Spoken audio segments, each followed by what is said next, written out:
안녕하세요. 건강 365 아나운서 최인경입니다. 팔다리에 혈액을 공급하는 말초동맥이 막히면서 나타나는 위험이 말초동맥 질환입니다. 고지혈증으로 인한 동맥 경화가 원인으로 지적이 되는데요. 다리가 저리고 아픈 증상을 보이지만 초기에는 별다른 증상이 없어서 진단을 받으면 당황하는 경우가 많습니다. 대부분의 질환이 그렇지만 말초동맥 질환도 조기 발견과 치료가 중요한데요. 어떤 검사로 확인할 수 있는 걸까요? 치료는 약물일까요? 잠시 후에 알아봅니다. 그리고 청취자 사연으로 함께하는 우리 집 주치의도 준비되어 있습니다. 건강 365 하하의 너는 내 운명 듣고 시작하겠습니다. KBS 라디오 건강 365 함께하고 계십니다. 혈관 안에 쌓인 콜레스테롤이나 염증은 심장 혈관에 문제를 일으킵니다. 그리고 팔다리의 동맥에도 변화를 가져올 수 있습니다. 말초동맥 질환으로 불리는데요. 말초동맥은 어디를 말하는 걸까요? 심장내과 전문의 오동주 박사에게 도움 말씀 듣겠습니다. 박사님 안녕하세요. 네, 안녕하세요. 말초동맥은 어떤 혈관인가요? 그러니까 이제 우리가 말초 그러면 되게 끝 얘기하잖아요. 네. 나무로 치면은 큰 나무가 있고 이제 중간에 가지가 점점 떴잖아요. 네. 그렇게 생각하시면 됩니다. 그래서 심장이 제일 중요한 그 혈관의 시스템이고 심장에서 이제 피를 내뿜으면은 머리, 팔, 다리로 가는데 우리가 뇌로 가는 거는 말초라고 안 그러고 그냥 뇌혈관이라고 그러는데 네. 팔이나 다리, 복부로 가는 거를 되게 말초혈관이라고 그러죠. 네. 그럼 말초동맥 질환은 어떤 상태인 건가요? 우리 협심증은 이제 심장의 혈관이 기름이 끼거나 해서 좁아지고 이제 이게 막히면 심근경색증이 묻는 건데 똑같은 이유로 그 이 팔다리나 복부 동맥도 기름이 끼고 좁아져서 이제 이런 질환이 생기는 게 말초동맥 질환이라고 그럽니다. 네. 그럼 말초동맥이 좁아지거나 막히는 원인이라고 하면 동맥경화인 거네요? 그렇죠. 동맥경화인데 그냥 쉽게 생각하셔서 네.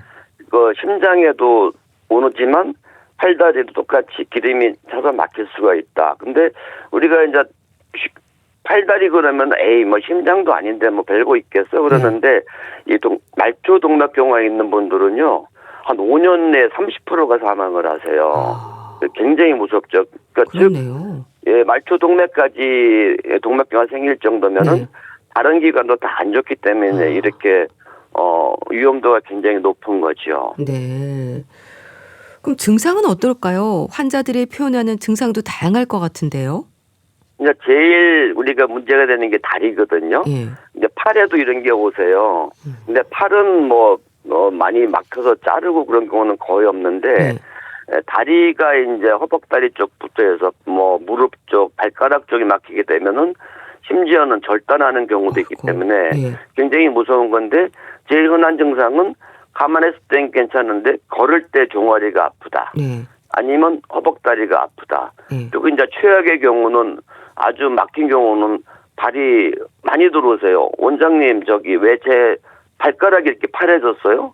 그렇게 이제 그거는 조그만 혈관들이 완전 100% 막힌 거죠. 응급 상황이에요. 그러니까 심장에 온 거는 심근경색이고 다리에 온 거는 걸어는 다니지만 이걸 빨리 치료를 안 해드리면은 나중에 이제 발가락을 자르거나 발목을 절단하는 경우도 있죠. 네.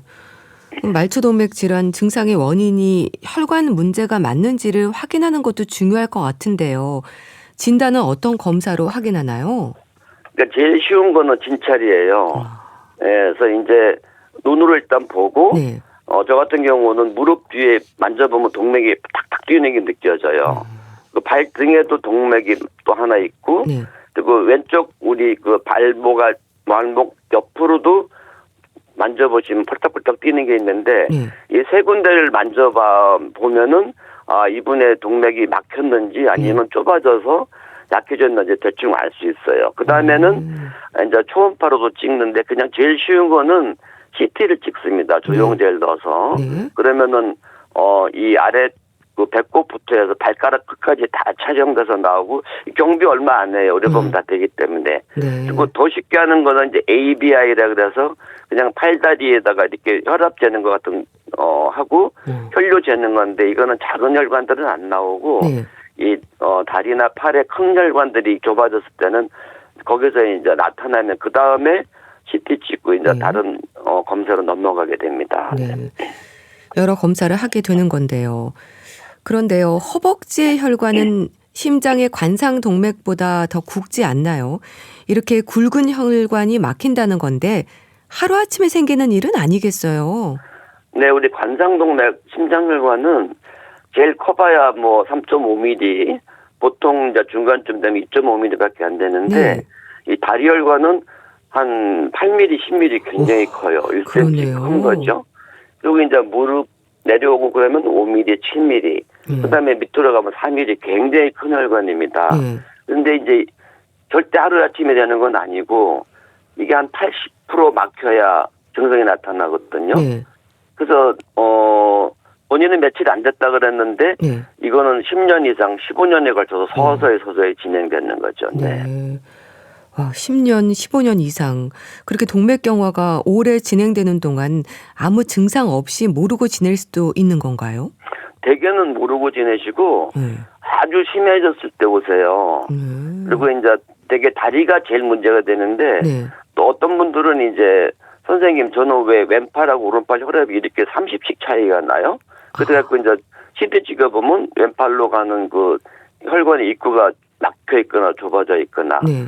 아니면은 그냥 만져봐도 압니다. 우리 팔목에 맥을 잘 잡잖아요, 그렇죠? 네. 그래서 그거는 자꾸 본인도 해보면 금방 알 수 있는데 만져만 봐도 벌써 맥이 저기 압력이 떨어진 걸 알 수 있어요. 그래서 이 증상이 없는 건 아닌데 되게 무시하고 또 하나 굉장히 중요한 거는 그러면은 그럼 다리만 이렇게 막혔느냐? 그렇진 않아요. 그래서 저 같은 경우는 이 다리가 이제 한 70, 80% 막혀서 시술을 하게 되는 경우는 시술을 하면서 심장혈관도 같이 찍어봅니다. 근데 해보면은 이 심장동맥도 한 50% 같이 막혀 있고 뇌혈관도 한 30% 막혀 있으세요. 거꾸로 또 뇌혈관이 막힌 분들을 다리를 해보면은 또 이렇게 한 20, 30%는 막혀 있거든요. 그러니까 이제 우리 몸은 혈관이 한 군데만 막히는 게 아니라 다 있기 때문에 여러분들이 협심증이 있으시면은 내 다리도 조금은 좋아졌을 거다 생각을 하는데 이제 증상이 없는 경우는 한 3, 40% 좁아지신 거죠. 이거는 이제 뭐 놔둬도 되는데 조금이라도 말씀드린 걸을 때 아프거나 쉬면 괜찮을 때는 한번 선생님하고 꼭 상의를 하셔야 되는 거죠. 네. 다리가 막히면 뭐 심장혈관, 뇌혈관도 막혀 있을 수 있다라고 말씀하셨는데요. 말초 동맥 질환인 분들은 다른 혈관 질환을 동반하는 경우도 많겠네요. 네, 그래서 이제 약을 쓰는데 대개는 그 뇌혈관, 심장혈관에 쓰는 약이 다리에도 거의 다 같이 들어요. 그래서 콜레스테롤이 높든 낮든 콜레스테롤 약을 쓰셔야 되고 그다음에 이제 아스피린이라든지 다른 다리에는 또 다른 아스피린 계통 약이 있긴 있는데 그런 약 쓰시고 혈압, 당뇨 있으면 잘 치료하시고 그래서 우리가 혈압 있고 당뇨 있다.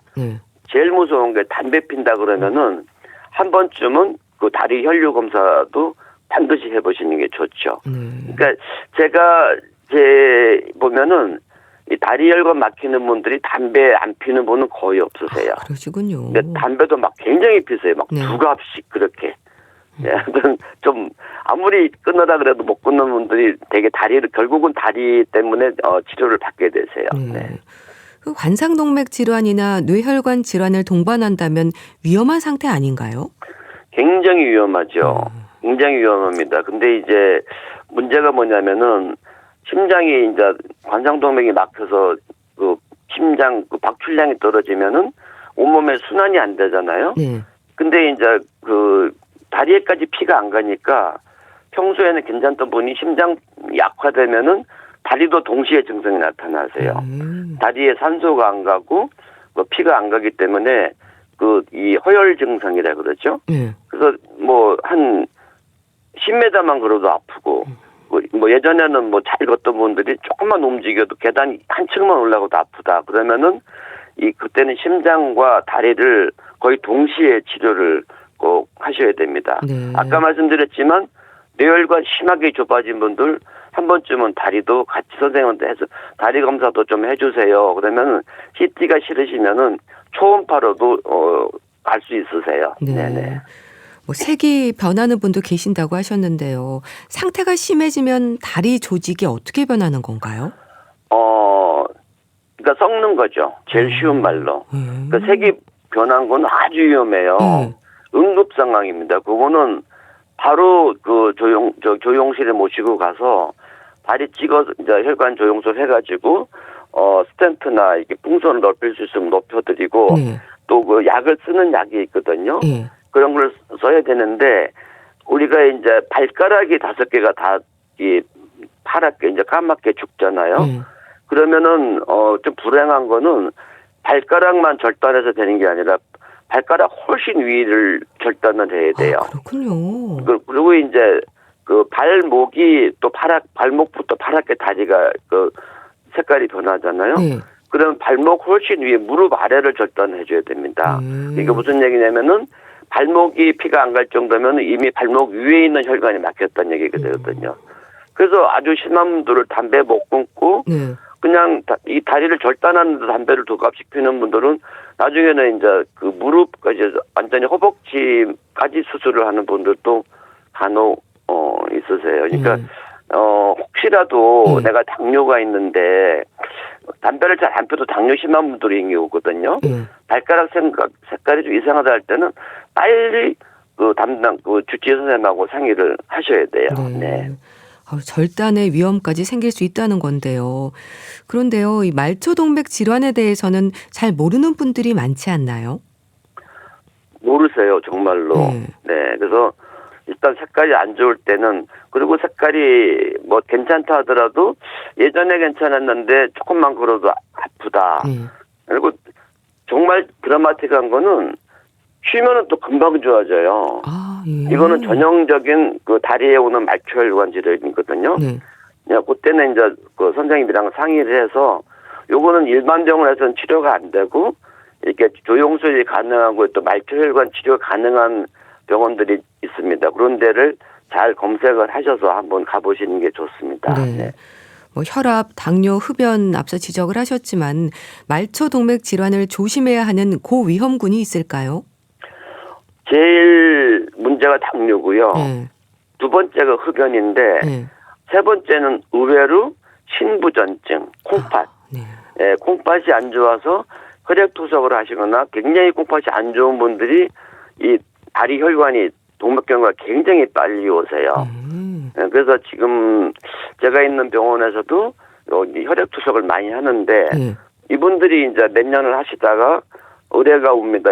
걸을 때 종아리가 아프시다 그래서 검사를 해보면은 좁아진 경우가 많이 있죠. 그래서 이런 분들은 의외로 치료가 잘 되는 게 이제 빨리 오시기 때문에 그렇겠네요. 이제 일주일에 3번 투석을 하시니까 그때마다 선생님들 다 보시거든요.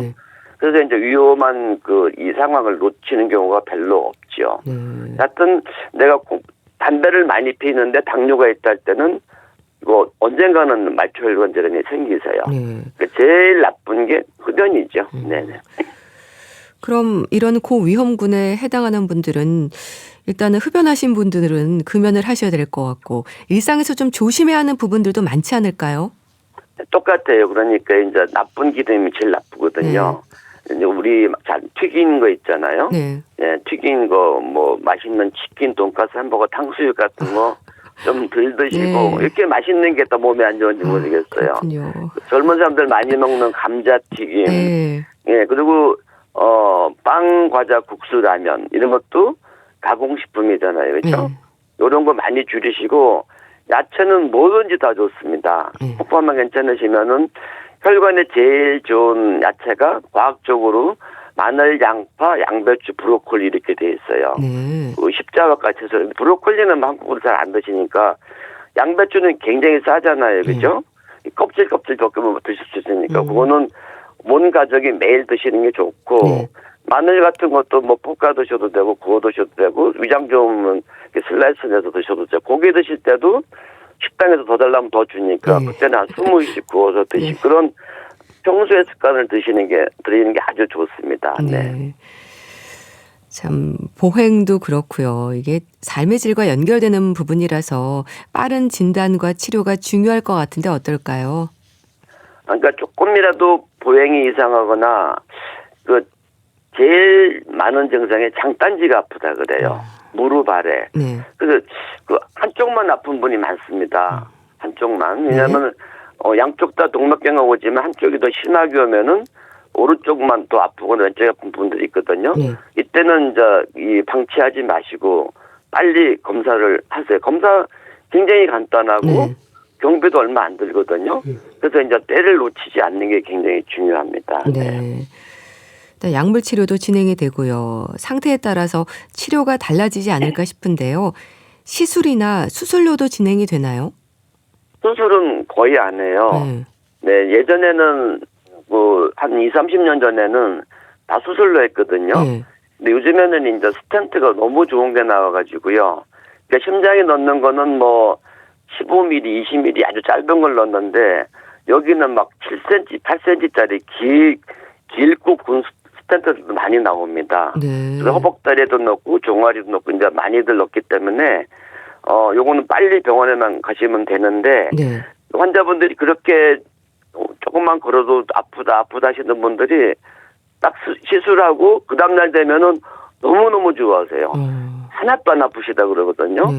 그래서 나가서 뭐 하던 운동 다 하고 뭐 치시던 골프도 치는 분 많고 등산도 다니고 그러세요. 그리고 재발을 가끔 하지만 또 재발하면은 또 풍선으로만 갖고 그냥 풍선이 아니라 거기 약을 묻혀갖고 동맥경화 막는 약을 해서 또 하는 게 있습니다. 그러니까 요즘에 너무 의학이 발달돼서 병원에만 빨리 가시고 진단만 빨리 가시면은 아주 편안하게 잘 지내실 수 있는데 이제 시간을 되게 놓쳐가지고 색깔이 변할 때 되면은 그때는 스텐트를 넣어도 재발을 잘 하고 좋지가 않지요. 네. 네. 그럼 시술이 좀 어려운 경우는 어떤 경우인 건가요? 이게 이제 그 콜레스테롤만 껴서 기름만 껴 있으면 굉장히 쉬운데 네.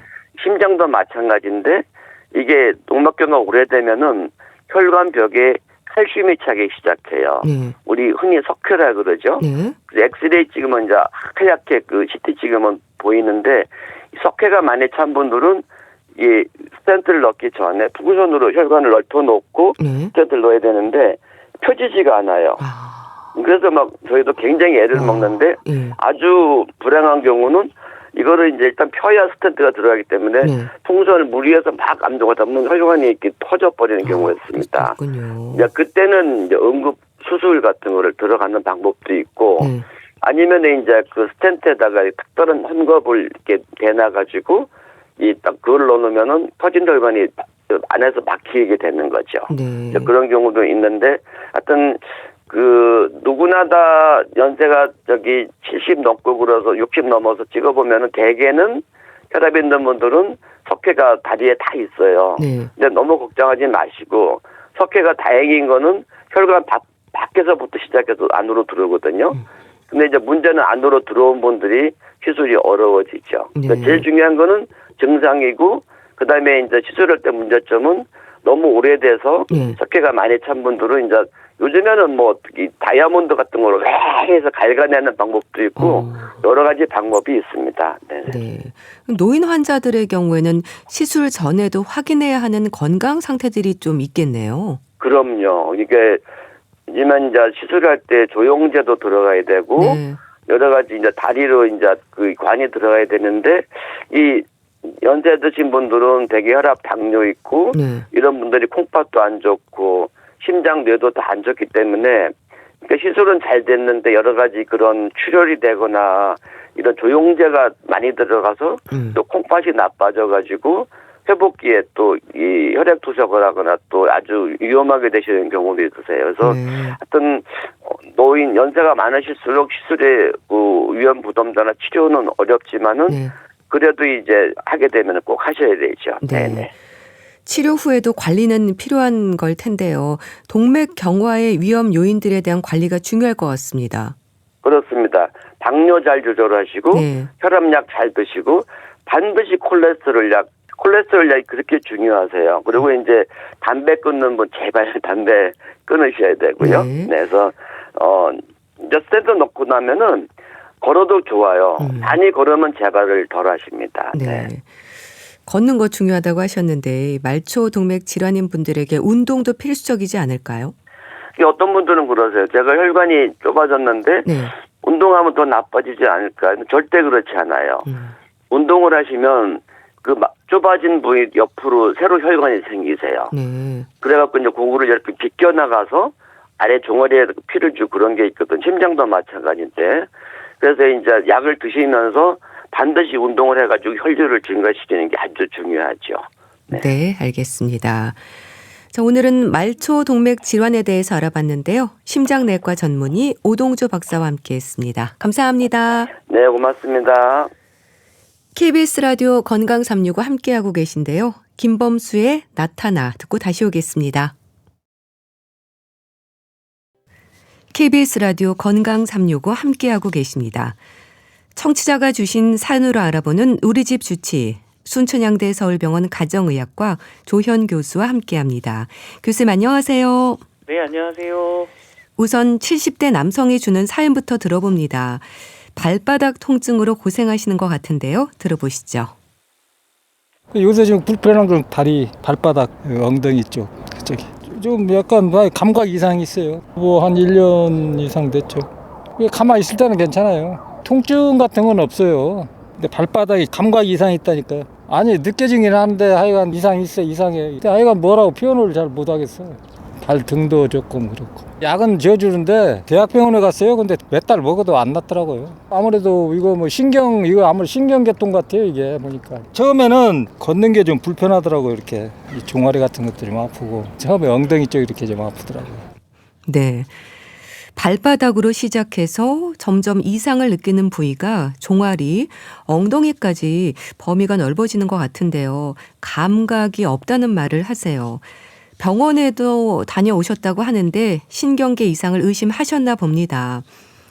이 발의 감각 이상을 증상으로 하는 질환들이 다양하지 않나요? 그렇죠. 이제 여러 질환에서 나타날 수 있는 증상이고요. 네. 대표적으로는 그 말초신경 문제라든지 허리에서 내려오는 좀 신경이 눌리거나 네. 아니면 이제 혈액순환 문제까지도 원인이 될 수가 있고요.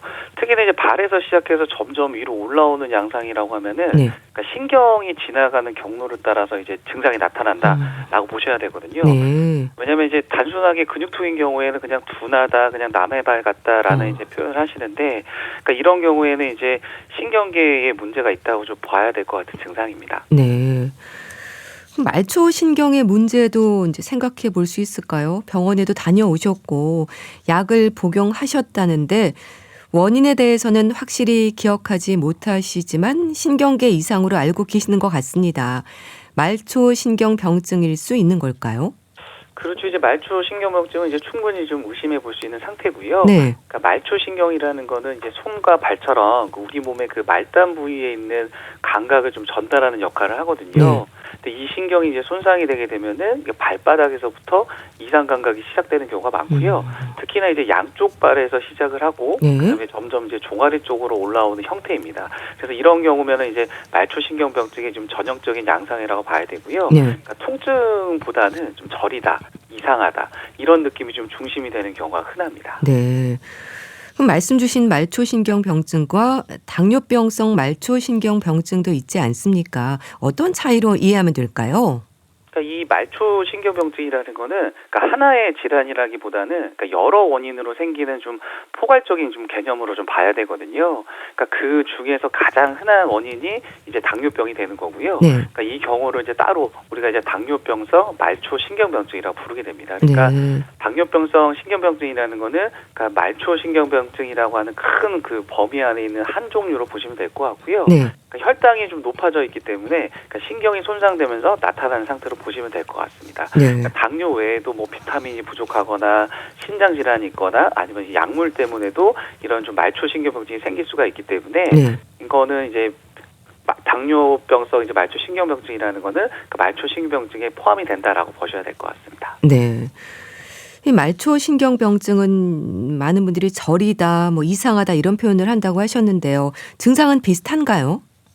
증상은 이제 거의 비슷한데 네. 그러니까 뭐 특별하게 차이가 나는 경우가 없으시거든요. 왜냐하면 보통 이제 발바닥이 저리다든지 감각이 좀 떨어진다든지 뭐 발이 화끈거린다든지 네. 이런 식으로 좀 많이들 표현을 하시고요. 네. 그러니까 특히나 이제 밤에 좀 더 불편하거나 걸으실 때 발바닥의 감각이 조금 이상하게 느껴지는 경우가 굉장히 흔합니다. 근데 이제 다만 이 진행 속도라든지 이제 이상 감각이 느껴지는 범위는 네. 원인에 따라 좀 차이가 있을 수가 있고요. 네. 그러니까 당뇨병이 있으신 분들은 양쪽에서 또 진행되는 특징이 있습니다. 그래서 실제적으로는 이거 증상만으로는 구별하기가 어렵고요. 네. 그래서 이제 원인이 뭔지 확인하는 평가가 굉장히 중요합니다. 네. 뭐 감각이 없다는 말씀을 하시는데요. 발부터 시작해서 종아리, 엉덩이 쪽까지 감각이 좀 떨어지나 봅니다. 증상의 범위가 넓어질 수 있나요? 그렇죠. 이런 감각 이상이 생기게 되면은 이제 진행하게 되면, 그러니까 범위가 이제 점점 넓어질 수가 있거든요. 네. 그러니까 이제 말초신경병증 같은 경우에도 그러니까 발에서 시작을 해서 뭐 종아리라든지 무릎 위쪽까지 올라오는 형태가 굉장히 흔하고요.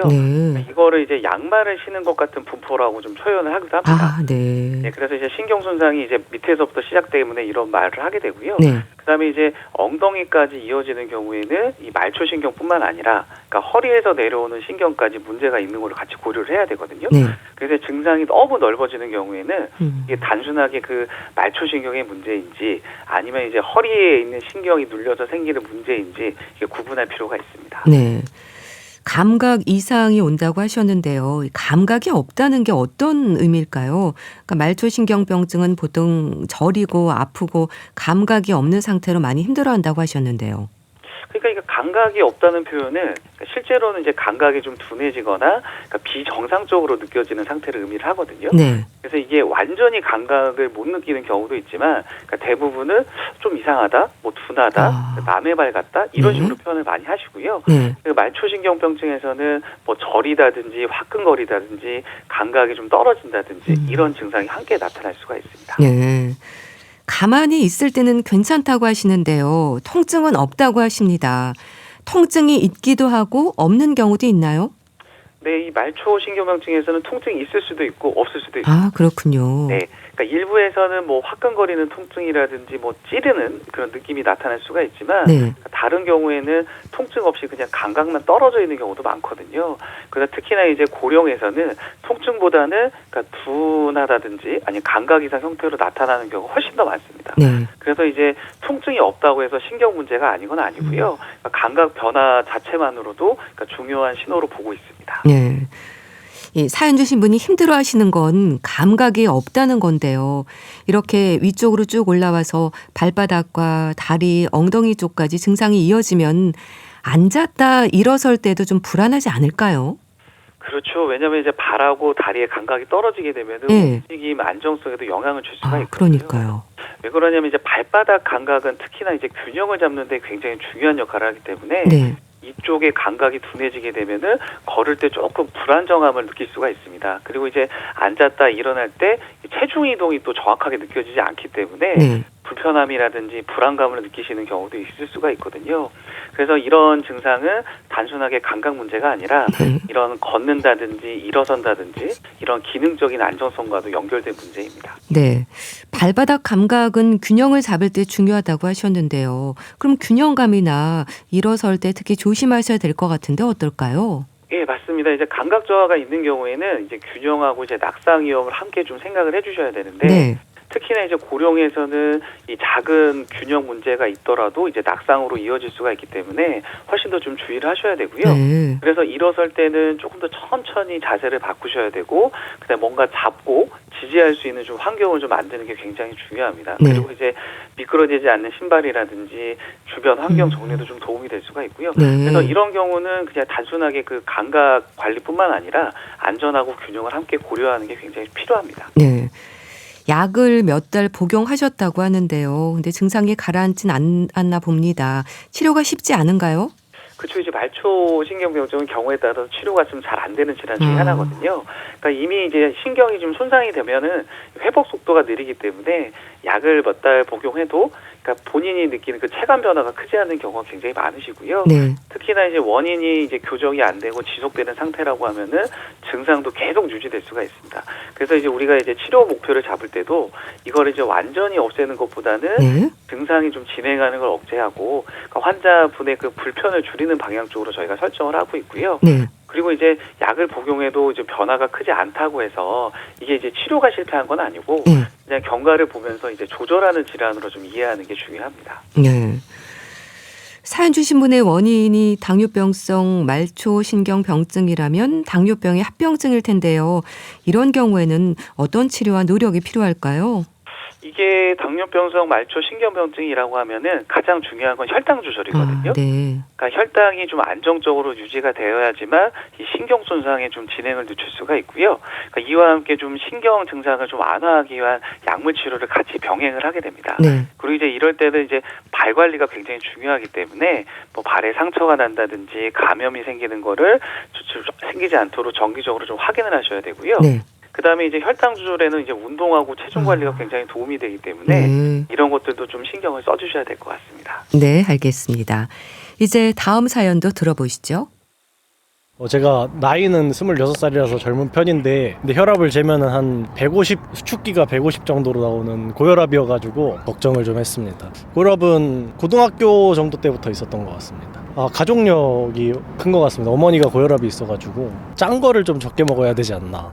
사실 근데 제가 크게 관리를 안 해가지고 지금은 뭐 그렇다 치는데 앞으로 더 나빠질까봐 그게 조금 걱정이라서 크게 불편한 점은 없는데 가끔씩 운동을 심하게 하거나 그러면은 조금 머리가 지끈거린다고 해야 되나? 그런 점이 있는 것 같습니다. 뭐 약을 먹지 않더라도 단순 생활 습관으로 고혈압을 교정하려면 어떤 식으로 생활을 해야 될까요? 네. 이분은 나이가 26살인데 고혈압이 있으신 것 같습니다. 이렇게 젊은 층의 고혈압도 늘고 있다면서요. 그러니까 최근에는 이 젊은 층에서도 고혈압이 굉장히 좀 증가하는 추세고요. 네. 그러니까 옛날에는 뭐 중장년층 질환으로 이제 고혈압이 인식이 됐지만 그러니까 최근에는 이제 식습관 변화라든지 운동 부족, 뭐 스트레스 이런 거의 영향으로 20대, 30대에서도 좀 발견되는 경우가 좀 늘고 있고요. 특히나 이제 증상이 거의 없기 때문에 건강검진이나 좀 우연히 발견되는 경우가 많습니다. 그래서 이제 고혈압은 어떤 특정 연령대의 질환이 아니라 그러니까 연령과 관계없이 나타날 수 있는 질환으로 보는 게 맞습니다. 네. 사연 주신 분은 20대이신데 혈압 수치가 고혈압 전 단계를 넘어서 고혈압 수치거든요. 보통 고혈압을 중년 이후로 생각을 하지만 사실 나이와 상관없이 발생할 수도 있는 거죠. 그렇죠. 이제 고혈압은 이제 나이가 많아서 생기는 건 아니고요. 네. 그러니까 유전적 요인이라든지 생활 습관 때문에 그러니까 젊은 나이에도 충분히 발생을 할 수가 있습니다. 그다음에 특히나 이제 어릴 때부터 지속되는 이제 높은 혈압이 유지되는 경우에는 조기 발병 고혈압으로 저희가 부르고 있고요. 관리가 훨씬 더 중요합니다. 그래서 이제 젊은 나이에 좀 고혈압이 발생하시는 경우에는 나이 들어서 생기는 고혈압보다 더 신경 쓰고 더 관리해야 된다라고 생각을 하셔야 됩니다. 네. 유전적인 요인과 생활 습관 짚어주셨는데요. 사연 주신 분은 가족력을 의심을 하셨는데요. 가족력뿐 아니라 다른 요인들도 많지 않을까요? 그러니까 고혈압에 있어서 가족력이 이제 중요한 요인이긴 하지만 그러니까 다양한 요인이 함께 작용을 하거든요. 그러니까 예를 들면 짠 음식을 좀 많이 드신다거나 뭐 체중이 좀 증가돼서 뭐 과체중이나 비만이시거나 그다음에 평소에 운동을 안 하시거나 뭐 술을 많이 드시고 스트레스를 많이 받는다. 이런 것들도 다 영향을 줄 수가 있습니다. 그리고 이제 잠을 잘 못 주무시고 수면 장애가 있으시거나 그다음에 이제 커피, 그러니까 카페인 섭취가 너무 많으신 분들도 혈압 상승에도 영향을 줄 수가 있거든요. 그래서 이제 가족력이 있다고 하더라도 이런 생활 습관에 따라서 고혈압이 오고 안 오고를 조절할 수가 있습니다. 네. 이렇게 청년층부터 이제 일찍 고혈압이 진단되면 그만큼 고혈압의 관리 기간이 늘어난다는 거잖아요. 초고령 사회에서 유병 기간이 길어진다는 건 문제가 될 수 있을 것 같은데 어떨까요? 네, 말씀 주신 것처럼 이제 젊은 나이에 고혈압이 시작이 되면은 그 혈관에 노출되는 기간이 그만큼 길어진다는 게 굉장히 중요하거든요. 그렇겠죠. 그렇죠. 그래서 이제 고혈압이 오래 지속될수록 신장이라든지 뇌라든지 콩팥 같은 그러니까 주요 장기에 좀 부담이 좀 누적이 될 수가 있고요. 그래서 이제 증상이 없다라고 하더라도 방치하기보다는 초기부터 관리하는 게 장기적으로 봤을 때는 굉장히 중요합니다. 그다음에 이제 초고령 사회에서는 그러니까 질환을 오래 가지고 가는 기간이 길어지기 때문에 그러니까 조기 관리가 그러니까 향후에 합병증 예방에도 큰 영향을 미치게 됩니다. 네. 그래도 사연 주신 분은 혈압 측정을 하셨는데요. 청년층에서는 자신의 혈압 수치를 모르는 경우도 많지 않나요? 그렇죠. 혈압을 안 재시기 때문에. 그러니까요. 청년층에서는 이제 본인의 혈압을 모르고 지내는 경우가 굉장히 많으시고요. 네. 근데 이제 혈압이라는 거는 특별한 증상이 없는 상태에서도 높아지는 경우가 거의 대부분이기 때문에 네. 검사를 안 하시고 측정을 안 하시면 알기가 어렵습니다. 그래서 건강검진을 받지 않거나 병원을 자주 방문하지 않는 연령대에서는 이 고혈압 발견이 더 늦어질 수가 있고요. 네. 그래서 이제 젊으신 분들은 나는 괜찮겠지 하고 지나가는 경우가 훨씬 더 많습니다. 네. 근데 이제 고혈압이라는 거는 증상이 없더라도 진행될 수가 있기 때문에 그러니까 정기적인 혈압 확인이 굉장히 중요하고요. 그다음에 이제 가족력이 있으신 분들 같은 경우에는 더 적극적으로 혈압을 좀 확인하셔야 됩니다. 네. 특별한 증상이 없는 경우가 대부분이라고 하셨는데요. 그러니까 고혈압 자체로 의심 증상이 있거나 하는 건 아니죠? 그래서 고혈압을 우리가 침묵의 질환이라고 말을 하거든요. 네. 왜냐하면 진짜로 환자분들이 이제 느끼시는 뚜렷한 증상이 없는 경우가 거의 대부분이고요. 네. 그러니까 일부에서는 뭐 두통이라든지 뭐 어지럼증을 느끼실 수는 있지만 네. 이런 것도 좀 특이적인 증상은 아닙니다. 그래서 이제 증상이 없다고 해서 혈압이 정상이다라고 네. 이제 말을 할 수는 없고요. 그러니까 이미 혈압이 높고 고혈압인 상태라고 하더라도 아무런 불편이 없는 경우가 흔하거든요. 그래서 이제 고혈압은 이제 증상이 아니라 네. 수치로 확인하고 수치를 보시고 관리해는 질환이다라고 보셔야 됩니다. 네. 뭐 젊은 층의 고혈압이 늘고 있다고 하셨는데 사연 주신 분처럼요. 고등학생 시절 10대부터 고혈압인 경우도 있습니까? 네, 10대나 20대에서도 고혈압이 발생할 수가 있고요. 그렇군요. 그러니까 특히나 이제 가족력이 있는 경우에는 훨씬 더 이른 나이에 나타나는 경향이 있거든요. 네. 그리고 이제 최근에는 아무래도 그 뭐 가체중이나 이제 비만도 문제가 될 수가 있고 운동 부족이라든지 이런 나쁜 식습관 때문에 네. 그 젊은 연령에서도 이제 고혈압이 좀 증가하거든요. 그다음에 이제 너무 젊은 나이에 이제 발생하는 경우에는 네. 뭐 이런 생활 습관뿐만 아니라 어떤 호르몬이라든지 콩팥의 문제인 경우도 굉장히 좀 많거든요. 네. 그래서 젊은 나이에 고혈압은 뭐 원인이 어떤 건지 평가를 함께하는 경우가 굉장히 많습니다. 네. 뭐 앞으로 특히 관리가 중요할 텐데요. 싱겁게 먹으려는 노력은 하시는 것 같은데 계속 방치가 되면 어떤 위험이 있을까요? 그러니까 고혈압이라는 건 지금 당장 문제가 되지는 않지만 네. 그러니까 내버려 두게 되면은 이제 혈관이라든지 중요한 장기에 어떤 지속적인 부담을 줄 수가 있거든요.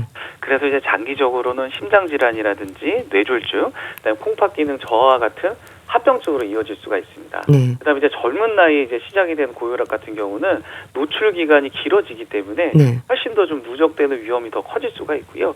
그래서 지금 증상이 없더라도 관리하지 않으면 여러 가지 좀 합병증이 생길 수가 있기 때문에 네. 고혈압은 증상이 없을 때부터 관리해야 되는 질환이라고 봐야 됩니다. 네. 그렇게 합병증의 위험이 커지는 건데요. 관리를 어떻게 하면 좋을까요? 그 합병증을 예방하기 위해서 혈압을 낮추는 게 굉장히 중요하거든요. 네. 그래서 혈압을 안정적으로 유지를 하려면은 기본적으로 좀 덜 짜게 드셔야 되고요. 예. 체중을 좀 적정 수준으로 유지하는 게 굉장히 중요합니다. 이런 것들을 위해서는 평소에 유산소 운동도 좀 규칙적으로 해주셔야 되고 네. 뭐 음주도 좀 줄이고 수면도 좀 일정하게 유지하는 게 굉장히 중요하고요. 근데 이런 것들보다 더 중요한 거는 네. 정기적으로 혈압을 측정을 해가지고 혈압이 좀 어떻게 변하고 있는지 이런 것들을 좀 확인하는 게 굉장히 좀 필요합니다. 네. 약 복용에 대해서는 망설이는데요. 이것도 상담이 필요하지 않을까요? 약 먹기 되게 싫어하시죠. 그러니까요. 네, 그래서 좀 약 드세요라고 하면은 굉장히 좀 어떻게든 제가 해볼게요라고 하시는 분들이 많은데, 네. 그러니까 약물 복용에 대해서는 일단 상담을 받으시고 필요한 경우에는 이제 복용하시는 게 굉장히 좀 좋으시거든요. 네. 그다음에 이제 혈압 수치가 지속적으로 높게 유지되는 경우에는 이게 생활 습관만으로는 충분하지 않기 때문에. 네. 이럴 때는 좀 약물 치료를 병행을 하게 되면은 혈압을 또 쉽게 안정적으로 조절을 할 수가 있습니다. 그리고 이제 젊은 나이에 고혈압 같은 경우에는 장기적인 관리가 굉장히 중요하기 때문에 네.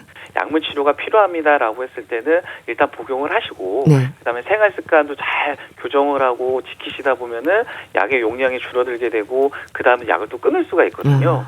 그렇기 때문에 이제 약이라는 거는 무조건 피하는 게 아니라 네. 현재 상태에 맞는 치료가 무엇인지 평가하고 결정하는 과정이 필요합니다. 네, 알겠습니다.